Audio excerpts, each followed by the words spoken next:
Ես կցանկանայի նաև խոսել այն մասին, որ արդեն այդ շրջափուլում ըստ էության սկսեցին քաղաքայցերը Նարեկ Սամսոնյանի դեմ, Արարատ Միրզոյանը, Հրաչ Հակոբյանը, Շուշան Փաշինյանը եւ այստեղ ինչն է հետաքրքիր, որ 2019-20 թվերի մասին է խոսքը, այսինքն իշխանազավթումից արդեն 1-2 տարի հետո, երբ որ իրենք խոսում էին ժողովրդավարության մասին, մարդու իրավունքների մասին կամ քաղաքական քննադատությանը հանդուրժելու մասին, իրենք փաստացի այդ ժամանակվանից արդեն սկսեցին ի ցույց դնել իրենց իրական դեմքը։ Անհանդուրժողականություն խոսքի ազատության նկատմամբ։ Ինչ էր լինում, մենք որպես լրատվամիջոց ունեինք աղբյուրներ, որոնք մեզ տարբեր տեղեկություններ էին հայտնում։ Այդ տեղեկությունները հայտնվում էին մեր հիմնադրի Facebook-յան էջում, մեր լրատվականի կայքերում, եւ իրենք այդ տեղեկությունները հերքելու առիթով պատրվակով գնում էին դատարան, հայցադիմումներ էին ներկայացնում, հետո դրանք վերածում էին ինչ-որ քրեական գործերի, մասնավորապես խոսքը գնում է Իկրայի գործի մասին, հա, որ նախ քաղաքայցով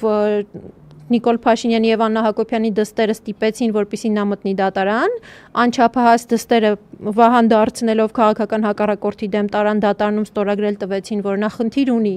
Նարեկ Սամսոնյանի հետ, հետո Նարեկին կանչեցին ցուցմունք տալու, Նարեկը հրաժարվել էր ցուցմունք տալուց, այդ հրաժարված ցուցմունքի փաստաթուղթը դրեցին քրեական գործի հիմքում, մի բան, որը աբսուրդ էր, հա, եւ սուտ կեղծ ցուցմունք տալու հոդվածով քրեական գործ հարուցեցին կամ սուտ մատնության այսպահին լավ չեմ հիշում եւ սկսեց խոսքի ազատության դեմ տոտալ բռնաճնշումների շրջանը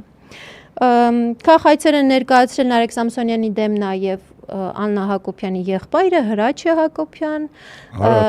այն ժամանակ արտգործնախարար էր Միրզոյանը չէ, որ ինչ պաշտոն էր զբաղեցնում ազգային ժողովում էր ինքը այդ ժամանակ Արարատ Միրզոյանն էր հայցադիմում ներկայացրել Արցախում պաշտոնական պատվիրակությանը այդպես մեծ հյուրասիրության համար այո գրված հրապարակման առնչությամբ ինչպես նաև Երուսիկով Մեղրի եւ այդ ժամանակ արդեն Վազգենի դեմ էլի ով իր Facebook-յան էջում ակտիվություն ուներ Վազգենի դեմ էին բազմաթիվ քաղաքայցեր ներկայացնում Խաչատուրը Սուքիասյան քրեական գործեր կային այդ ժամանակ այո նաև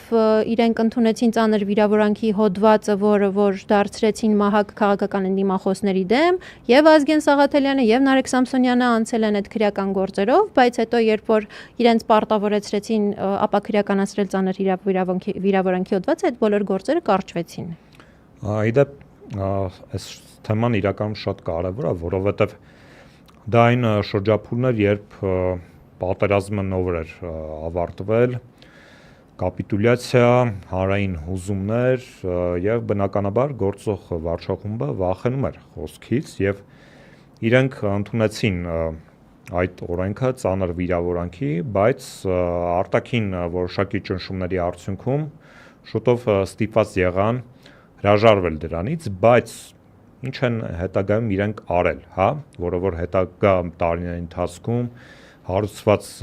քաղաքական հետապնդումների շրջանակներում քրեական գործերի մեջ մենք տեսնում ենք իրենք ծանր վիրավորանքը փաստացի մոդելավորել են այլ քրեական հոդվածի տակ խոսքը այդ տխրահարճակ խուլիգանության կամ համացանցային խուլիգանության մասին է